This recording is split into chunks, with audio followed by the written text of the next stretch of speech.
Supreme court যেখানে বড় বড় করে হেডিং করা হচ্ছে যে যোগী সরকারের অর্থাৎ যোগী সরকারের কে বড় ঝটকা দিয়েছে নাকি সুপ্রিম কোর্ট, বুলডোজার অ্যাকশনের ওপর কড়া বার্তা সুপ্রিম কোর্টের।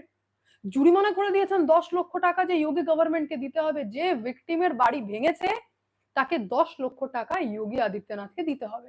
এটা শুনে মোটামুটি আমাদের মিডিয়ারা তো ভাবতে লাগলো রে বাপরে, তার মানে দেখলেন তো এইভাবে ভাঙা যায় না। বিষয়টা হচ্ছে যে সুপ্রিম কোর্টে আজকে যে রায়টা এসছে সেটার কারণ আমি জানিয়ে দিই যে 2021 সালে একজন লয়ার, একজন প্রফেসর আর 3 জন ব্যক্তির বাড়ি ভুল করে যোগী গভর্নমেন্ট ভেঙে দিয়েছিলেন।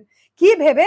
যে গ্যাংস্টার আতিক আহমদের বাড়ি ভেবে, আতিক আহমদের প্রয়াগরাজের প্রপার্টি ভেবে, তার বাড়ি আছে ভেঙে ভুল করে বুলডোজার চালিয়ে দিয়েছিলেন। তার মানে বুলডোজার অ্যাকশন থেমে গেল তা নয়, বা বুলডোজার অ্যাকশনের চরম নিন্দা হয়ে গেল তা নয়, চলবে অ্যাকশন। এটা ভুল করে ভাঙা বাড়ির জাজমেন্ট দেওয়া, যেটাকে নিয়ে আজকে আমি দেখছিলাম যে নিউজ মিডিয়া চরম